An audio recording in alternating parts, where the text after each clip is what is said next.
two equal positive point charges are separated by a distance 2a. The distance of a point from the center of the line joining two charges on the equatorial line at which the force experienced by a test charge Q0 becomes maximum is a upon root x.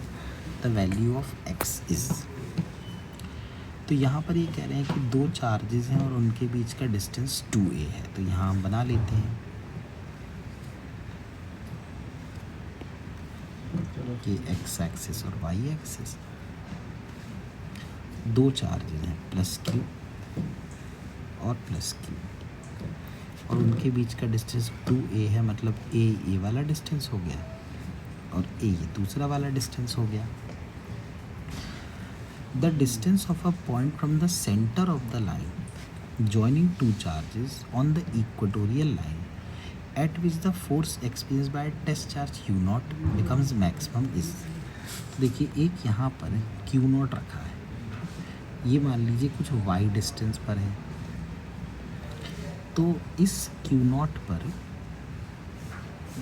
जो पहला Q है जो ऐसे force लगा रहा होगा Q0 upon a square plus y square. इसी तरह से जो दूसरा चार्ज है वो भी इस पर फोर्स लगा रहा होगा कि Q0 upon a square plus y square. अब हम क्या कर सकते हैं, इन फोर्सेस के कंपोनेंट ले सकते हैं. तो आप देखिए यदि ये एंगल थीटा है तो ये भी थीटा होगा और ऑब्वियसली ये भी थीटा है और ये भी थीटा है. तो ये जो f है इस f का एक कंपोनेंट इधर f cos थीटा आएगा और एक इधर आएगा f sin थीटा. ऐसी दूसरी फोर्स का भी इधर देखिए f cos थीटा आएगा और इस तरफ आएगा f sin थीटा. तो f cos थीटा और f cos थीटा तो कैंसिल हो जाएंगे. तो जो f नेट आया ये आया 2f sin थीटा. तो f नेट बन गया 2 Q0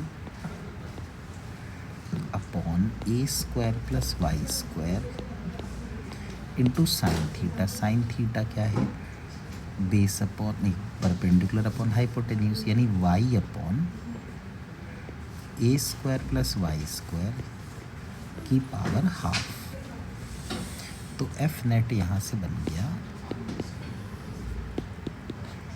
2Q0 y upon a square plus y square की पावर 3/2.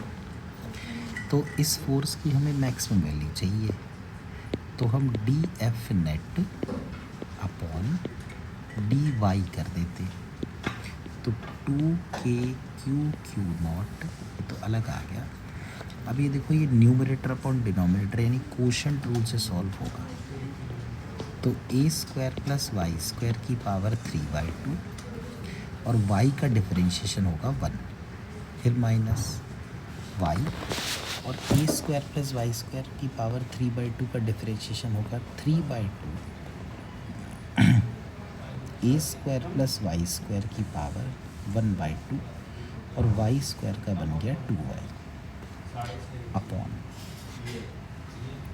डिनोमिनेटर का स्क्वायर. तो a square plus y square का क्यूब. तो ये बन गया देखिए 2Q0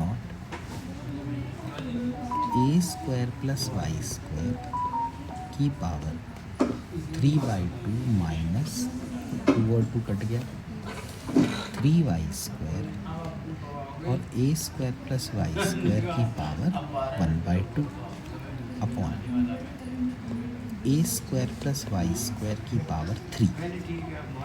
तो अब देखिए df नेट अपॉन dy जो है वो 0 होना चाहिए ताकि फोर्स मैक्सिमम हो जाए.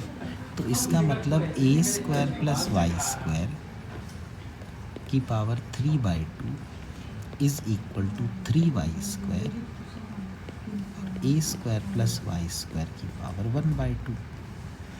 तो a square plus y square की पावर 3/2 माइनस 1/2, तो ये 1 हो गया। It is equal to 3y square.